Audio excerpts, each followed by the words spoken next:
My wife threw me out after believing her son's lies about me being abusive. 3 weeks later, she called asking if I'd reflected on my behavior, and I handed her divorce papers instead. Her son completely lost it, and now she's begging me to reconsider. The truth finally came out, but I'm done being the villain in someone else's story. I, 34M, am currently sitting in my new apartment, staring at the signed divorce papers on my coffee table, still processing how my entire life imploded in less than a month. My soon-to-be ex-wife, Lauren, 32F, and I have been married for 6 years. She has a son, Ethan, 16M, from a previous relationship, and I came into his life when he was 10. This is the story of how Ethan's lies destroyed my marriage, and how his mother chose to believe him over me without a second thought. Let me start from the beginning. Lauren and I met at a friend's wedding 7 years ago. She was recently divorced, working as a dental hygienist, and raising Ethan on her own.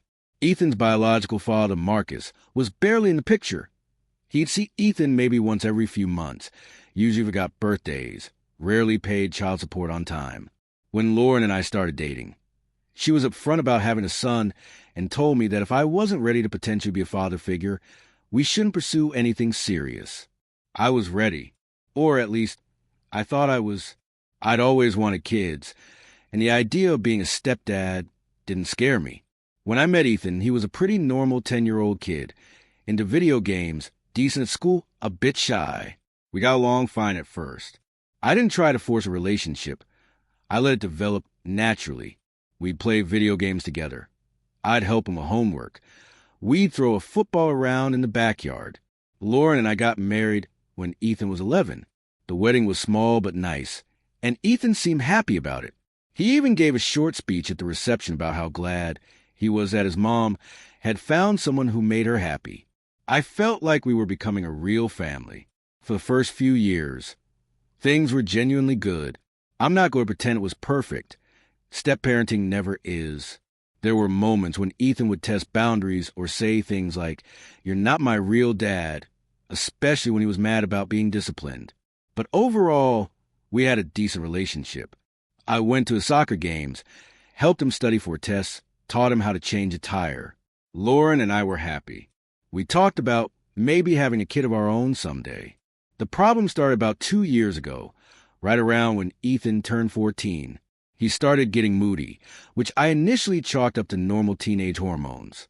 He became more withdrawn, spent hours in his room, started pushing back against rules.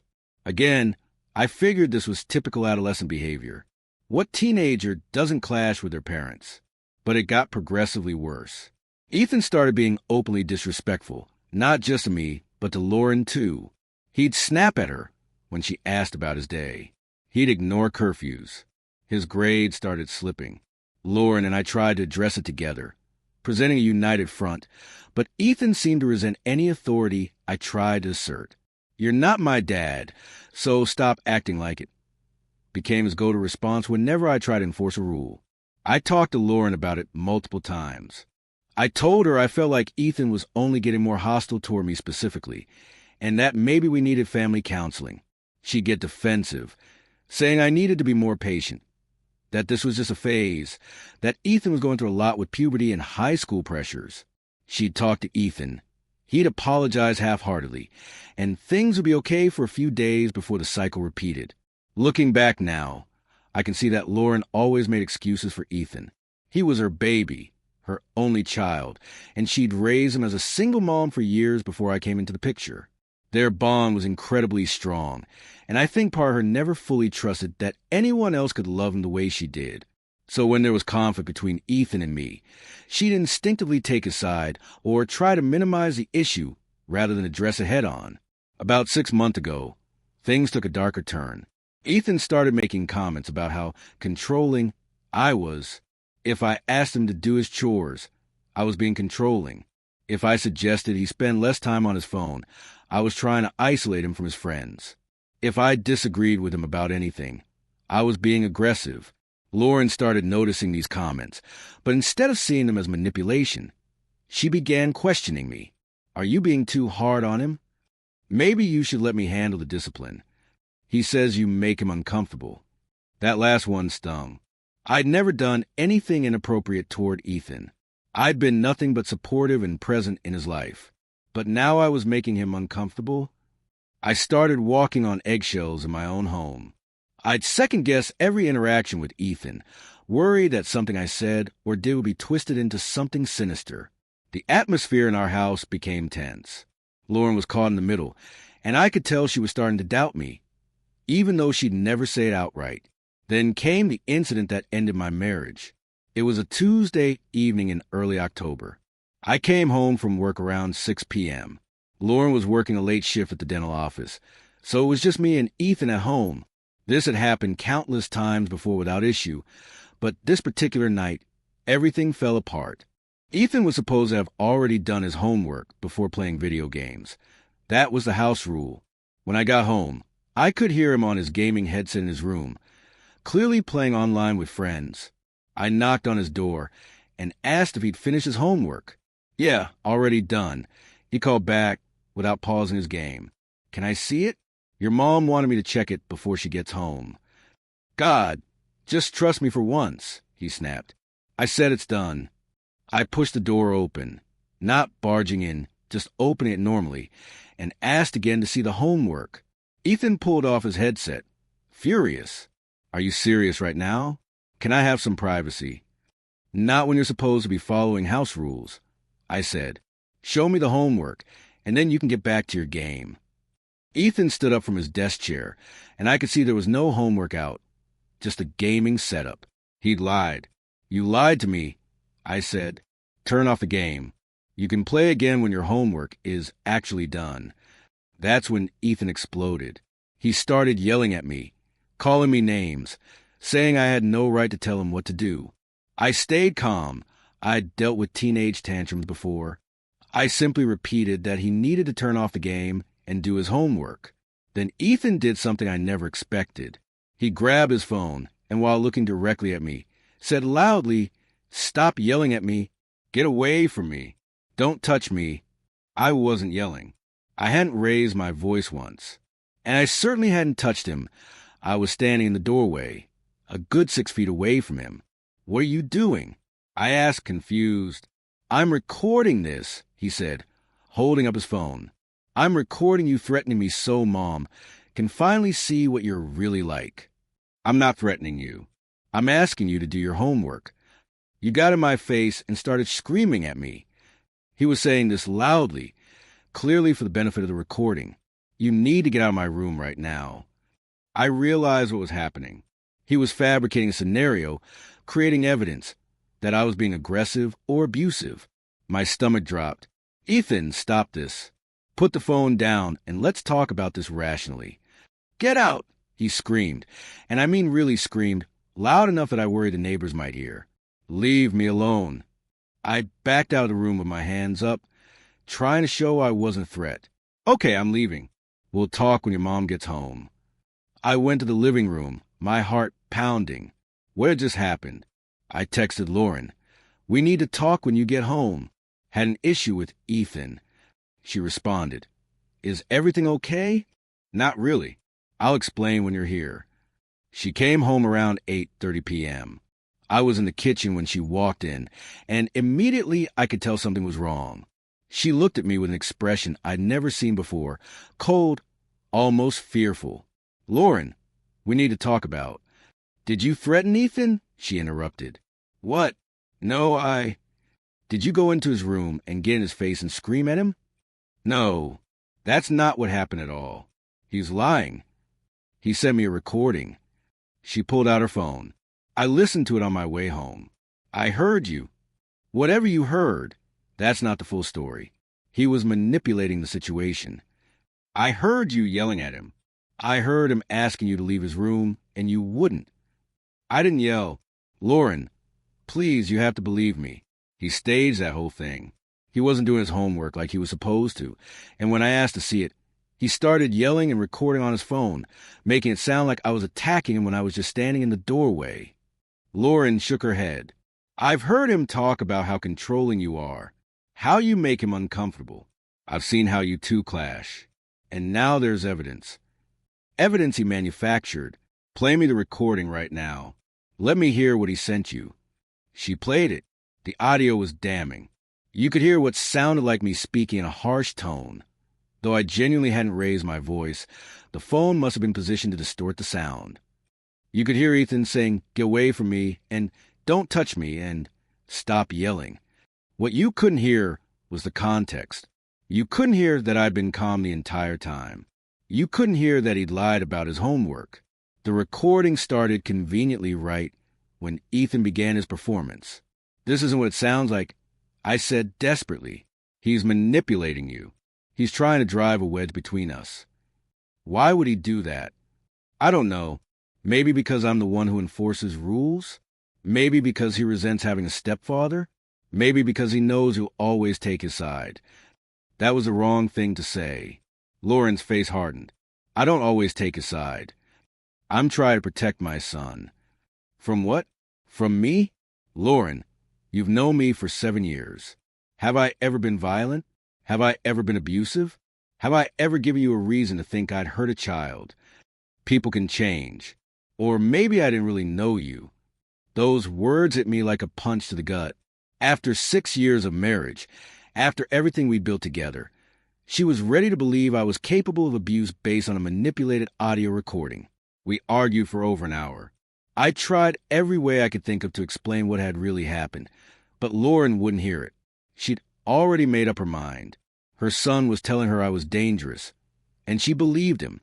Finally, she said the words that shattered everything. "I think you need to leave." Leave? This is my home, too.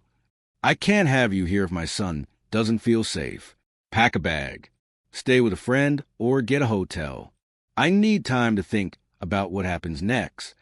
You're throwing me out of my own house based on lies? They're not lies. I heard it myself. You heard what he wanted you to hear. We went in circles. But Lauren was immovable. She wanted me gone. So at 11 p.m. on a Tuesday night, I packed a bag and left the house I'd been paying a mortgage on for 5 years. I went to stay with my friend Kyle, who let me crash in a spare room while I tried to figure out what the hell had just happened. Over the next 3 weeks, Lauren and I barely communicated. She'd respond practical text messages about bills or logistics, but anytime I tried to talk about what happened with Ethan, she'd shut down the conversation. She said she needed space to process and to figure out what was best for Ethan. I consulted with a lawyer during week 2. The lawyer told me that if Lauren was accusing me of being abusive, even without evidence, I needed to protect myself. We started drafting divorce papers. I didn't want to get divorced. Despite everything, I still love Lauren, but I also couldn't live in a marriage where my wife believed I was capable of hurting a child. During those 3 weeks, I learned from Kyle, whose wife was friends with Lauren, that Ethan had been telling people at school that his stepdad was abusive and crazy. The story was spreading. My reputation was being destroyed by a teenager's lies, and there was nothing I could do about it. I also found out that Marcus, Ethan's bio dad, had suddenly become more present. Apparently, Ethan had been in contact with him, and Marcus was encouraging this narrative that I was a bad guy. Marcus had always resented me for being in his son's life, and now he had the perfect opportunity to poison that relationship. Then, exactly 3 weeks after she'd thrown me out, Lauren called me. Not texted, called. Her voice was calm, almost condescending. "Hi, how are you? How am I?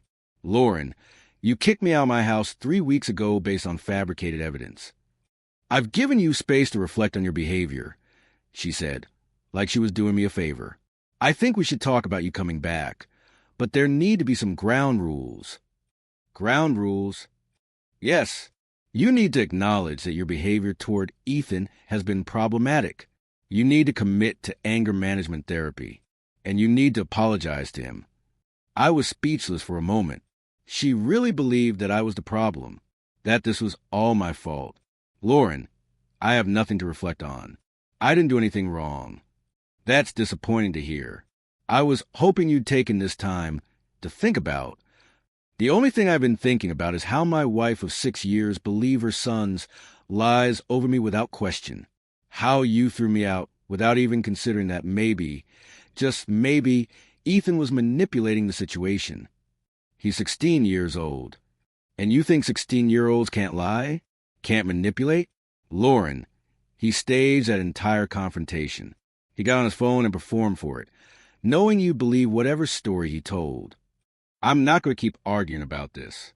Either you're willing to take responsibility and come home under the conditions I've laid out, or what? She sighed. Or we need to discuss what comes next. I already know what comes next, I said. I'll be there tomorrow at noon. We should talk in person. We agreed to meet at the house the next day. I asked if Ethan would be there, and she said he'd be at school. Good. I wanted to talk to Lauren alone. I showed up at noon with the divorce papers in a folder. When Lauren opened the door, I could see she'd been expecting a repentant husband ready to grovel. Instead, she got me calm, collected, and done. We sat at the kitchen table, the same table where we'd had countless family dinners, where we'd celebrated birthdays and holidays, where we'd planned our future together. Before we talk, I said, I need you to understand something. I love you, or at least I loved who I thought you were. But I can't be married to someone who doesn't trust me, someone who believes I'm capable of abusing a child. If you would just admit that you've been too harsh with Ethan. I haven't been. And the fact that you can't even consider that he's lying tells me everything I need to know about where I stand in this marriage. I slid the folder across the table. These are divorce papers. They're already drafted and ready to file. I've had them prepared for the last week, waiting to see if you'd come to your senses. But this conversation has made it clear that you haven't. Lauren opened the folder, her hands shaking. She stared at the papers like she couldn't quite process what she was seeing. You want a divorce? I don't want one, but I need one. I can't live like this, Lauren. I can't be in a marriage where I'm treated like a criminal in my own home. This is insane. You're overreacting. Am I? You threw me out. You believed fabricated evidence. You spent 3 weeks telling people I'm abusive. You called me yesterday not to apologize or to hear my side, but to tell me I need to reflect on my behavior and jump through hoops to earn my way back into my own house. That's not a marriage. That's a dictatorship where Ethan is the ruler and you're his enforcer. Lauren started crying. I was trying to protect my son. From what? From someone who loved him and supported him and tried to be a positive male role model in his life? You weren't protecting him from me, Lauren. You were protecting him from consequences. And in doing so, you destroyed our marriage. Just then, we heard the front door open. Ethan's voice called out, Mom? You home? Lauren and I exchanged a look. I thought he was at school. I said, He is, or he should be. Ethan, she called back. Ethan walked into the kitchen and froze when he saw me. For just a second, maybe half a second, I saw a flash of something on his face. Panic?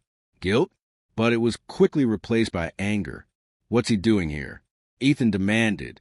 We're talking, Lauren said. Why aren't you at school?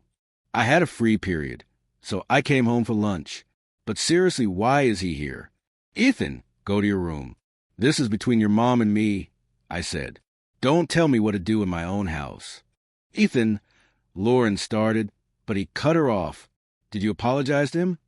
Ethan asked his mother. Please tell me you didn't let him manipulate you into taking him back. He's dangerous, Mom. Dangerous? I repeated. Ethan, you and I both know that's not true. You threatened me. You got in my face, and I stood in your doorway and asked to see your homework. That's it. Everything else was a performance you put on for your phone. Ethan's face flushed. That's not what happened. Really? Then why did your recording conveniently start right when you began yelling? Why didn't it capture the entire interaction from the beginning? Because I didn't think to start recording until you started acting crazy. I never acted crazy. I never raised my voice. I never threatened you. You made the whole thing up because you resent me setting boundaries. You're a liar. Ethan was getting more agitated now, his voice rising. Mom, don't believe him. He's trying to manipulate you like he always does. Lauren looked between us, and for the first time, I saw doubt creep into her expression. Real doubt about Ethan's story. Ethan, she said slowly, why did you come home during school? The high school doesn't have off-campus lunch privileges. I told you, free period. The school calls me when you're marked absent from any class. I haven't gotten a call. Ethan's eyes darted around nervously. Maybe they haven't processed it yet. I saw my opening. Lauren, check his phone. Look at the full recording from that night. Not just the clip he sent you, the whole thing. If he was really documenting abuse, he would have recorded everything, not just edited highlights. You can't look at my phone. That's a violation of my privacy. Ethan protested. If you have nothing to hide, it shouldn't be a problem, Lauren said. She held out her hand. Give me your phone, Ethan. No. Ethan, give me the phone right now. This is bullshit. You're taking his side over mine. You're supposed to be my mom. I am your mom. And as your mom, I'm telling you to give me your phone. What happened next was like watching a dam break. Ethan completely lost it. He started screaming, incoherent, rage-filled screaming. He grabbed a coffee mug off the counter and threw it against the wall where it shattered. He swept a stack of mail off the kitchen table. He was having a full meltdown. I hate him. Ethan screamed, pointing at me. I hate him and I want him gone. Why won't you just choose me over him? I'm your son. Lauren looked horrified. Ethan, calm down. No. Everyone always leaves. Dad left, and then you brought him in to replace Dad, and I tried to get rid of him, but you won't listen. You never listen. And there it was, the truth, spilling out in his rage. He'd been deliberately trying to drive me away. You tried to get rid of me? I asked quietly. Ethan realized what he'd said. His face went pale. I didn't, that's not. You've been trying to break us up, I continued. The disrespect, the lies about me being controlling, that recorded confrontation. It was all a plan to turn your mom against me. Lauren sank into a chair, looking like she might be sick. Ethan, is this true? Ethan was crying now, not out of sadness, but out of frustration that his plan had fallen apart. You don't understand. Before he came along, it was just you and me. We were fine. We didn't need him. Ethan, that's not fair. Nothing's been fair since he showed up. You're always on his side. You love him more than me. That's not true and you know it. Lauren said firmly. I love you more than anything in this world. But that doesn't mean I'm going to let you lie and manipulate and destroy my marriage. So you're choosing him. Ethan's voice was breaking. You're choosing him over your own son. I'm not choosing anyone over anyone, but I am choosing the truth. And the truth is that you've been lying about him. Haven't you? Ethan didn't answer. He just stood there, crying, his whole body shaking. The recording, Lauren pressed. Did you fabricate that confrontation? More silence. Ethan, answer me. He was being controlling. Ethan finally burst out. He wouldn't leave me alone about stupid homework. He's always on my case about something. So you made it sound like he was being abusive? I had to do something. You weren't listening when I told you how I felt. You kept taking his side. Oh my God, Lauren whispered. She looked at me, tears streaming down her face. I'm so sorry. I'm so sorry. But the apology felt hollow. The damage was done. I need to know something, I said to Ethan. Was any of it true? Any of your complaints about me being controlling or making you uncomfortable? Or was it all designed to break us up?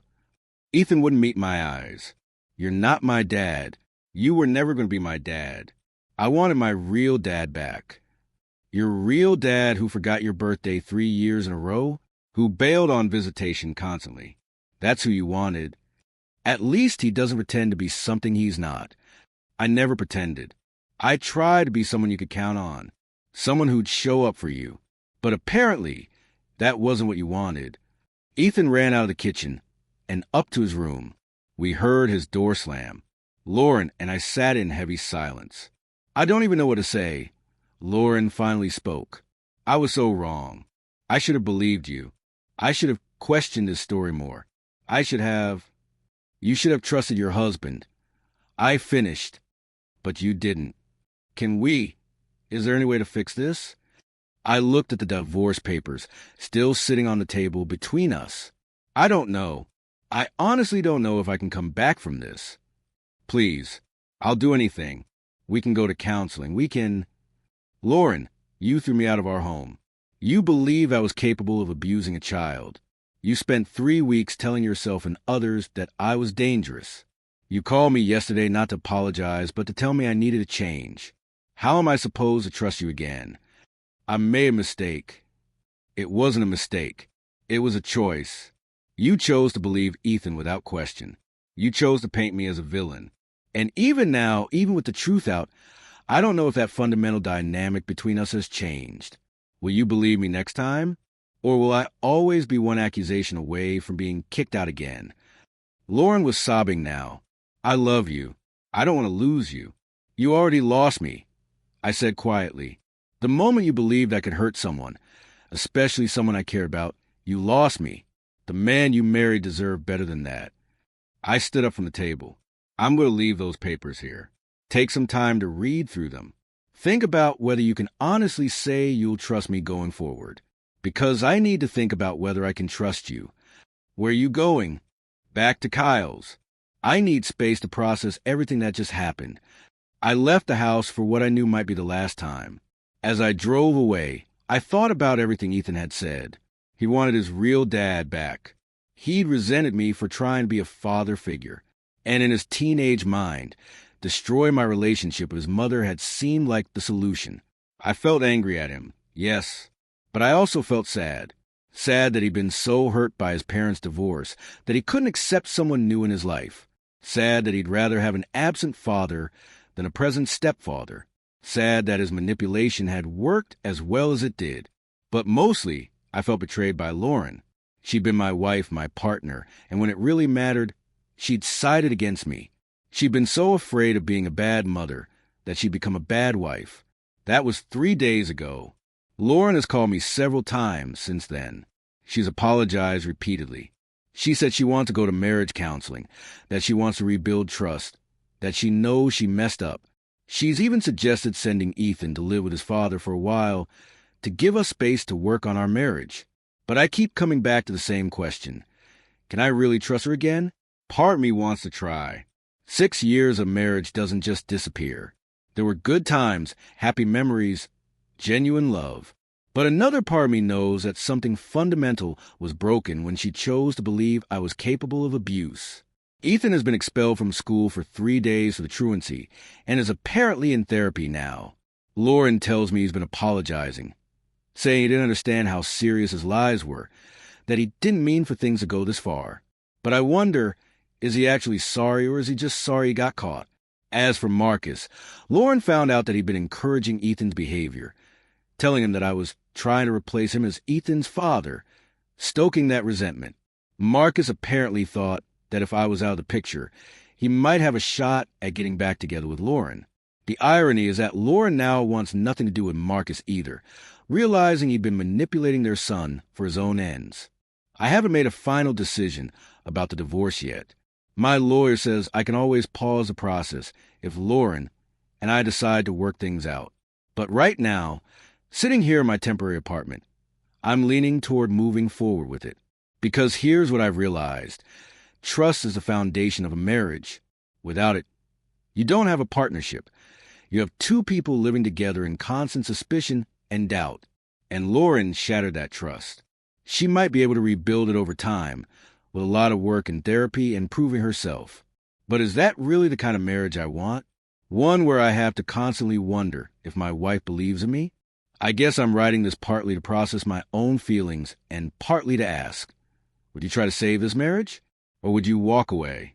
Because right now, I genuinely don't know what the right answer is. Edit. Thanks for all the responses. A lot of you are saying I should walk away.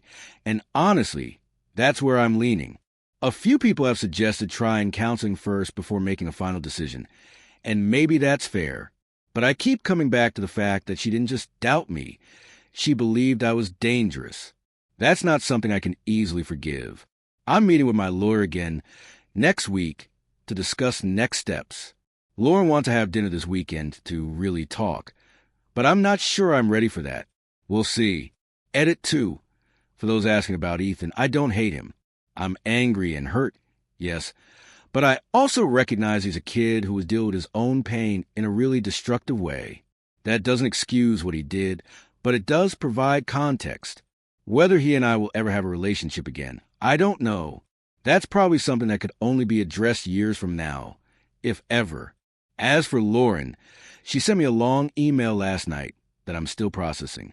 She admitted that she'd always struggled with guilt about Ethan growing up without his dad around consistently, and that when Ethan started complaining about me, part of her wondered if she'd made a mistake bringing a stepfather into his life.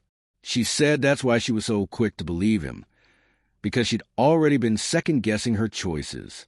I appreciate the honesty, but it also confirms what I suspected. I was always second to Ethan in her mind.